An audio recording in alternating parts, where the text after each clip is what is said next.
Hi everyone, Vladimir is here, and today I'm going to do a short review of the game called Vostok Inc. It's a peculiar mix between an incremental game, like thinking about Real Grinder or Cookie Clicker when it becomes more automated, and shoot 'em up. In this game you fly your ship and try to establish an intergalactic corporation. You go from planet to planet, building buildings and fighting enemies while in space. The freshness of the idea contributes to an engaging gameplay. You can spend your money on making your ship stronger or building colonies on the planets. You get money by killing enemies, but the planetary bases give you much more resources, and you actually can do both in the beginning. This creates an interesting balancing and optimization choices for the player. Go for the spaceship improvements and you can have a strong ship but not enough passive income, or go for the base upgrades and be richer, but then you don't have enough strength to combat stronger enemies and you will have much harder time surviving encounters. Speaking of enemy encounters, they're pretty straightforward. If you go through space, you meet some various enemies, and depending on the galaxy that you are in, they will chase you and shoot you, and if you die, you must go get back to your base in an escape pod, or you end up losing money or middle managers that improve your production by a percentage. The battle controls are similar to other twin-stick shooter games. One stick to move, another to shoot, there's a boost option, and the slow-mo upgrade, but overall I mostly used boost. The player can have up to 4 weapons that can be switched between each other, and those weapon system is different from the other games that I've played of the shoot 'em up genre, because your ship has 3 weapon slots. These are the 3 possible weapons, beam, bullet and rocket, and you can combine them by equipping them in the slot. And by combining those weapons you get a new weapon type.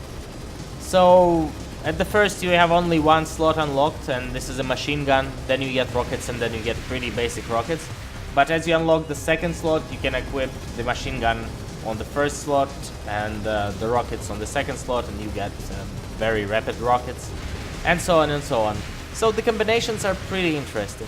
The shooting actually feels great. The bullet collisions are clearly visible and understandable, the enemies explode in a very spectacular way, and your bullets do make nice sounds. On the downside, most weapons feel interesting but redundant or unnecessary. I've progressed in the game by mostly using bullet weapons. Other ones just did not feel powerful or did not help to solve enough specific problems with the enemies. You don't need homing rockets if you can turn around at any point and shoot shotgun or minigun at upcoming enemies with much faster rate and damage per second. The most basic beam weapon also been the strongest one to fight the slowest bosses, at least during the mid-game, because one projectile hits the larger bosses' bounding boxes multiple times, accumulating your combo meter every second and allowing you to do huge damage, ensuring quick boss kills. And actually it feels more like a problem with most large projectiles that go through enemies, and if the enemy is large enough your hits just get counted multiple times, and you get this combo meter which increases your damage. So it's really easy to get max combo on slower bosses or slower enemies, and you deal tremendous damage to them, killing them in seconds after that. So yeah, it's kind of a mixed bag. The incremental part is actually well balanced and allows for the smooth progression. You won't be a millionaire straight away, instead you'll have to gradually work for it, meticulously building buildings and your bases and purchasing upgrades. The base building part actually provides a good relaxation from the space fighting. There are also minigames like racing and collecting managers in space, and those managers enhance your production percentage and offer some other minigames that imitate retro gaming systems. So overall this salad of features is what keeps Vostok Incorporated interesting. However, when you get to 20 plus planets, there's a problem appears, which I love to call Fallout 4 problem.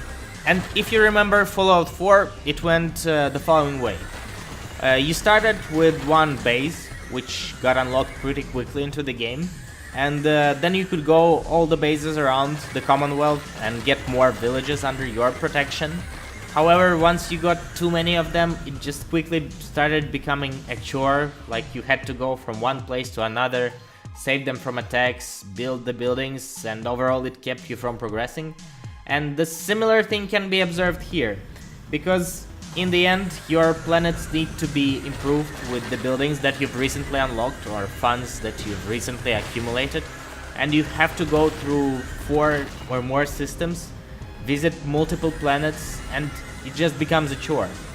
It would help to have an ability to build bases on planets remotely, but alas, there's no such thing. And it ruined an experience, but only slightly. In the end, I just stopped going to the earlier systems and just focused on farming on the current one. And also speaking about the cons, I must mention that the settings are pretty weak, because there's no mouse support in the menus, there are no resolution or display selection options. So the game was clearly designed with consoles in mind, and it's not a big problem, like especially if you're playing on a console, it's pretty great, but on PC this becomes, well, it becomes a bit hindering, because the gamepad controls are very convenient, but even with the possibility to remap keyboard keys, which was introduced later on, you can't save this UI from the lack of mouse support and awkward menu switching. But overall, while it is not a perfect game, it is engaging, and it's a great attempt to make fusion of those two game genres that I personally feel is successful, and it makes an interesting game. So Vostok Incorporated brings the new mechanics to the table, combining it with nice aesthetics and polish. So if you have the gamepad, I think it's a good purchase, even if you're not into the incremental games, but enjoy shoot 'em ups. And because of this, I recommend the game. Thank you for watching. If you want to see more game reviews, check out the channel, subscribe, like, and tell me what games you are playing in the comments below, and I will love to take a look at them. Vladimir is out. Have a good week ahead of you. Bye.